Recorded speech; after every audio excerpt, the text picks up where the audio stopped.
Tennessee This Week from WATE's 6 on Your Side starts now. Hello and welcome to Tennessee This Week. Good to be with you. I'm Don Hudson. We have been talking about it for months now. Election day has finally come and gone for the most part. Here in Tennessee, more than 3 million votes were cast in the race for the White House. More than 223,000 of those votes came from right here in Knox County, and election workers were hard at work behind the scenes throughout the entire process. And joining us now to talk about all things election, at least in Knox County and maybe a little other, is Chris Davis, the administrator of our elections here in Knox County. So the first question, because there are some things going on nationally, is it over in Knox County, all ballots, provisional? Where are we right now? We still have about 660 provisional ballots to count, but there is nothing that will affect any outcomes of any elections in Knox County. Every race has been decided. If you will, we'll certify it in a couple of weeks from now. We still have about 660 provisional ballots to count. We'll do that this coming Tuesday. Okay. We'll start this coming Tuesday. It may take more than one day. Generally speaking, and what makes it provisional? Essentially, a provisional ballot is one if, and we saw a lot of this, particularly on Election Day, Don, where voters come into the polling place, they're not sure if they're registered. If they register, they don't know when. We're having problems finding them, primarily quite often because they registered after the deadline, the 30-day deadline in Tennessee. The other big reason you see provisional ballots cast is when someone has requested an absentee ballot, and either A, they didn't get it in the mail, or B, they got it in the mail so late that they don't feel like they can return it in the mail by Election Day, so they come to the polling place and do that. So traditionally, about half of those will count, half of them won't, something like that. That's what was going to be my next question. Yeah. So we'll move on from provisional, especially since it can't really impact any elections. This year, as far as like raw numbers, big numbers, where the numbers were, where the people voted, compared to other years? Well, first off, an all-time record in Knox County, which I'm very happy to see. 223,000 plus. We'll probably approach 224 when we count all the provisional ballots. So we bested our old record of 4 years ago by about 1,500, give or take. Had an all-time record in early voting by almost 10,000. And I think that's particularly noteworthy because a lot of counties in Tennessee saw less early voting than they did 4 years ago. And of course, in Knox County, as you well know, and your station helped with, we promote heavily early voting. There's nothing wrong with it. It's just great to go ahead and get that out of the way. And so, you know, those two things, you know, all-time record for voting, all-time record for early voting, both of which were set 4 years ago. But the other big thing that I take away from that, also from this election, is that all of our results were done by 10:41 at night. 10:41 with that many people voting, and that tells me that my election workers did a fantastic job of conducting this election. I know we tend to gloss over that sometimes because we're interested in the results and we're interested in our own experience, and but certainly it takes people to get that done. But our people are amazing, and I've got to give them a shout out. Yeah, well, that's great, and maybe some of these other places and other states could come and learn from Knox County. Well, I would certainly think so. Yes. I take great pride in our workers. We're going to have to put together a tutorial because some are still counting at this time. Do you notice by this point, only a few days afterwards, any demographic changes?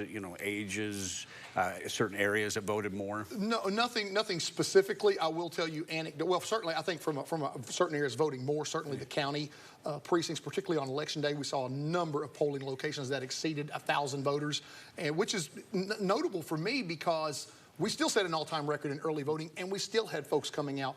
And one of the things anecdotally that I noticed quite often in early voting, you go to any early voting spot in any election, you're going to see people with walkers, wheelchairs, canes. Saw a ton of people with strollers, carrying the little baby car seats. So younger, 20s, 30s, 40s, and I think the demographics certainly nationally reflect that. I think certainly the demographics in early voting, which we released, reflect that.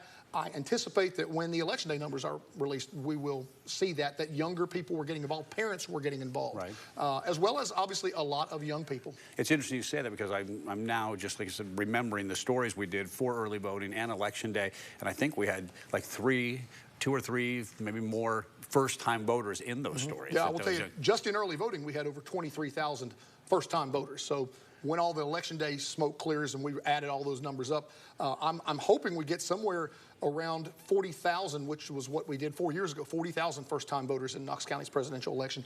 I would love to get 40,001 just to because it's we had a lot of, and the really frustrating thing was we saw so many people, Don, so many that they registered right up to the deadline or after the deadline, and they were just late. We had people coming in on election day, can I get registered to vote? And I guess maybe that's what they do in other states. Right. But it's heartbreaking to have to turn people away and say, you need to do just a little bit of homework to get ready for this. And that's what my message would be right now to Knox Countyans or anybody in East Tennessee. If you didn't get to vote in this election because you weren't registered, get registered now, because we're going to, just in 2026, we're going to have a new mayor's race, right, new sheriff's race, new governor's race. I want as many voters as possible to get in those, so it's never too early to get registered. Yeah, and I was going to say, it's not for lack of messaging. We've had you on here, you've been on other TV stations, everyone's been covering it to get registered. In the end, when, like you said, the dust settles and maybe you're too far away from it now, I know you pat on the back for the people that worked with you. Absolutely. Your grade or your score for how it was all handled in Knox County, and I'm not, and you don't have to be humble. I mean, no, I do. I think internally we always look at, we did 100 things that we could do better. There are little things. I'll give you one example. I think one of the things that Senator Briggs helped us with, we now have a law that's in effect now. It's taking effect after the November election, where you can no longer request an absentee ballot up to 7 days before. Now it's up to 10 days before. And I think that's huge, because we had people calling us 2 days, 3 days, 4 days before the election, hey, can I get an absentee ballot? And quite often, I think that's younger people who, they've never had experience with the mail service. Right. They don't understand how the mail works. And there's no disparaging the post office. They did a great job, but people think, particularly people that my kids' age, 20s, 30s, even teens and 20s, they think they can just pick up their phone and get whatever they want. It takes time. Right. And so I think the absentee ballot process, that will improve, I think, because we're moving that to 10 days out that you can request. And just little things here with polling places and little things we may change and do differently. But certainly from a public perception, and I think more than anything from a getting results out on election night perception, I thought we did a great job. So I'd probably give us a B. I'd give my election workers, to be very clear, and I know a lot of them are watching, I'd give them an A+, because the effort was outstanding. No. Well, those are good scores, right? That would average a A- or B+ or something like that. Chris, thank you very much for coming in and all that information. Still to come on Tennessee This Week, we will bring in our panel of pundits. They'll weigh in on some of the things that Chris just had to say, and also the voting on Election Day. Stay with us. Welcome back to Tennessee This Week. A moment ago, we heard from Chris Davis with the Knox County Election Commission about how Election Day went in Knox County. And now we want to talk about the results, beginning with the race for the White House. And joining us today are WATE political pundits, our commentators, Craig Griffith, Michael Covington, and George Corda is in for Courtney this week. And should have obviously noticed that as soon as we took that camera picture that something had changed. But I appreciate you all coming in. Not in the middle anymore. Yeah. And now that it's over, let's just focus here on just getting people out and what you just heard those numbers from Chris. Were you surprised, not surprised? Is that a good indicator that people are engaged in the political process in Knox County and in Tennessee? Well, it's always good to have more people vote. Right. So, I think that overall the numbers in the county continue a pattern that's been established for probably the last 3 or 4 elections, that, it's a blue island in the city in the middle of a red ocean surrounding it in the county. If you look at the numbers, Harris and James George won in the city, but were crushed in the county. So there's obviously something different going on in the 2 jurisdictions. So, but I think the overwhelming majority of the votes in the races show the power of the incumbency. The Republican incumbents won by nearly a 2/3 majority in most cases, and then I think the one Democrat, Sam McKenzie, won by a 2/3 majority in his race. So it's hard to unseat a champion. Right. You have to knock him out. Again, sticking with the Knoxville versus Knox County and maybe even other rural areas, that pretty much is like that really across the country, right, George? I mean, you don't see certain candidates winning states so much as winning big cities. Well, it's a reality that in the United States today, Donald Trump drives everything politically. He's like the bus driver taking your kids to school. They're not getting there until he arrives, whether you love him or you hate him, because there isn't any in between.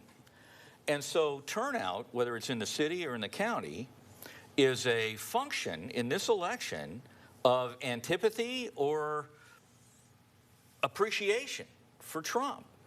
And it will go back to normal when he's not in the election. But he's, in terms of another way to analogize him, he's like a fire, sucking up all the political oxygen everywhere.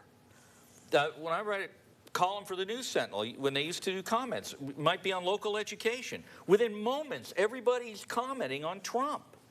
And so I think his impact on turnout in this election, and again, if a lot of people voted in the city and a lot of people voted in county, they were voting principally for Trump, and you get fat from the head down in a political election. If you're a Republican and people are turning out big for your guy at the top of the ticket, chances are you're going to gain a little weight in terms of the number of votes you get, too. And, Michael, sticking with President Trump and Kamala Harris, the way the votes were counted up across the country, and in some places there's still a few here and there, but clearly people were calling it, I think most people thought it was going to be a lot closer. Some people weighed in and said it was going to be how it ended up turning out. Your reaction to the electoral and the fact that the popular vote went to Trump again, or to him this time? Don, I'm pretty sure you know I'm not surprised at that result because I predicted that result 2 months ago. I predicted that Donald Trump would win in a landslide, and I felt like it would be an epic landslide, and I think it was. 311, 312 electoral votes. That's pretty substantial. What it said is, first and foremost, all of the polls were wrong. I don't know whether they were intentionally wrong, but I think that there was some intentional design to try to keep the enthusiasm from the underdog, being Kamala Harris. I think that the polls were intentionally skewed in such a way that people weren't discouraged and encouraged to stay home. So I think that the result is as the result should have been.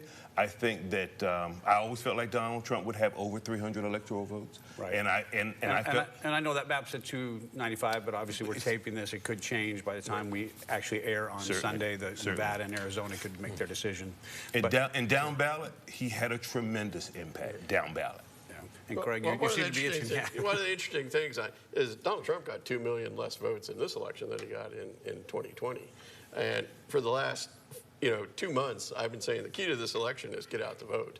And Donald Trump got his voters out, even though he did. Why would that be? I mean, because Kamala Harris had 14 million less votes than Biden. And that's where the election was lost. Principally because she ran a lousy campaign. Well, whatever you want to call it. She didn't motivate her voters. Today everyone's talking about that. When you sit there, people are talking about the campaign. When you sit in an interview and somebody looks at you, you're talking about how you want to fix things and change things and make things better. And the interviewer looks at you and says, well, you've been vice president for 3.5 years. Why haven't you done that? And your answer is, Donald Trump's been running for 10 years. Anybody watching with any kind of non-ideological animus towards either side looks at that and goes, huh? And she wasn't willing to be interviewed. She wasn't willing to answer questions. When she was asked a question, she was either overcoached. And I've done that a lot with candidates. Right. She was either I haven't overcoached them, but she was either overcoached or she was incapable of articulating positions on the issues, and therefore she was coached to be as vanilla as she could be in her answers. Either way, every time, in 2016, I said the more Hillary Clinton campaigns, the worse she's going to do. And I spoke to a group last week, and I said the more Kamala Harris campaigns, the worse she's doing, and that's her principal problem. I think that in the end, there'll be discussions of this for decades to come about she didn't have a primary. Right. She was put in there after Biden decided not to run, and so no one really knew her strength or her weaknesses. Right. And so a primary challenges you in the ways that other elections don't. She's been vice president for 3.5 years. Let's go back to that primary. If they had a primary. She ran for president last time, and Biden didn't choose to get out. He got out because he had a sword at his back as they were pushing him out the plank. Right. So either way, I'll give him credit for knowing that he couldn't win. So yeah, well, Yeah, well, she did much better. There wasn't a primary. Would that have helped her, or she would not have been the candidate? What would have played out had we gone back 6, 7 months earlier and they had a time to have a primary? She would have faded as she did when she ran for president. She was not capable of the job or the campaigning that would be necessary to win the job. And so had she had an opportunity to be in a primary, she would have lost the primaries to her opponents, just as she did when she tried to run in 2020. Right. So she's just not a good candidate. She's just not qualified for the job. That's what the American people recognized, that she was a fraud, that she was a fake, that she wasn't real, and that they should vote for a boss, Donald Trump. We know, we all know, we're sitting here, and I'm sure you at home know, there's going to be a segment that's always going to vote for the Democrat and always going to vote for the Republican. And then there's that segment that, you know, I would have thought was getting smaller. But how big is that segment of the population that says, okay, I'm not sure. She goes on The View and says something like, hey, would you change anything that you and President Biden did over the last 3.5 years? And she pauses and says, I can't think of anything. I mean, those type of things that, well, you know. The seeds of this election were planted early in the Biden administration. When you get down and you look at the exit polling, you'll see the issues were the economy, inflation, and immigration. And Joe Biden wanted to come up with a more humane solution for the immigration problem. Sadly, that for the Democrats, that didn't work. You know, the public wanted a more aggressive stance on stopping the flow of immigrants into the country.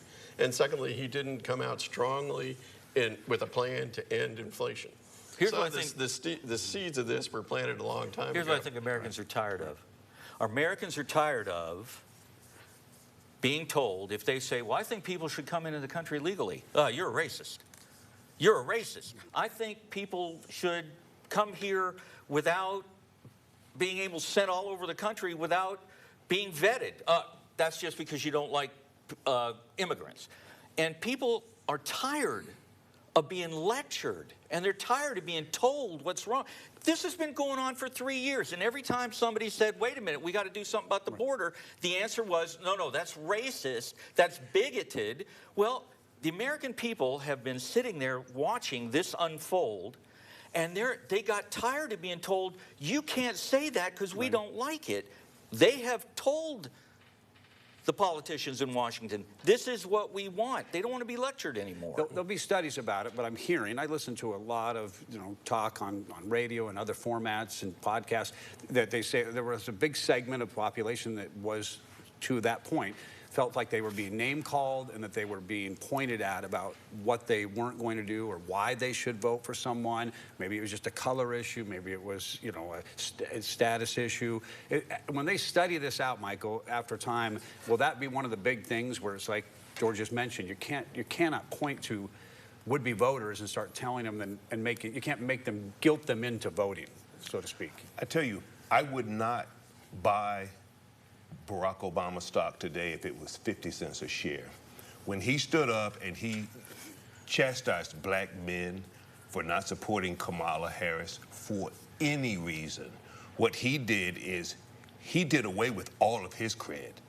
All of his cred was lost when he castigated black men and had black women saying, hey, wait, why are you coming against black men? This is about Kamala Harris. This isn't about black men. Right. Don't put her failure on the shoulders of black men. Barack Obama hurt himself mightily, and he may never recover from it. Craig, what needs to be learned? And again, we're not here to help one side or the other. But when there is a losing side, you say, what did they learn, or did they learn? What did they do wrong, and what will change, or will anything change? Address the issues. Again, like I said about the Democratic Party, they didn't come up with any issues to these problems that the American public wanted. So they need to come up with issues that can help solutions to these problems that address the concerns of the entire spectrum of the country, from left to right to the middle. The Democratic message seemed to fall flat in terms of coming to the middle class. So, even you can look at all the charts and say, wages are up, unemployment's down, and all that. But if you don't feel it at your dinner table, and you've heard of my Snickers index, until the price of a Snicker bar comes down, then inflation hasn't been addressed. Right, and she did do much better with more college educated than the but working Trump class. also improved his numbers there. And he did better with black voters. He did better with Hispanic voters. He did better with Latino voters. He did better. There's a reason for it. Biden and Harris were in charge for 4 years. They should have been able to present a message. Right, and which you're both online saying the same thing. All right, we still have more to unpack on Tennessee this week. We'll take a break and be right back. Welcome back to Tennessee This Week. We are back here with our political pundits, commentators, talking now, trying to bring it in a little more local. It all seems to intertwine a little bit here. Just one race that was close, because all the congressional races that are, at least here in Tennessee in our area, were pretty much 60-something, 30-something like that, except for Elaine Davis and Brian Goldberg. Your take on those numbers, and I'll start with you, George, as a guest, you know, the way they came back, because that was the only real close race. I think it was only about 5% difference. Well, I think she's an incumbent, which is typically beneficial. And B, I said earlier, you get fat from the head down, and Trump did well. You know, I don't. When I eat things, I get fat from right here, so I haven't noticed. Well, I'm just talking about an election. You should run for office. I'm just talking about an election.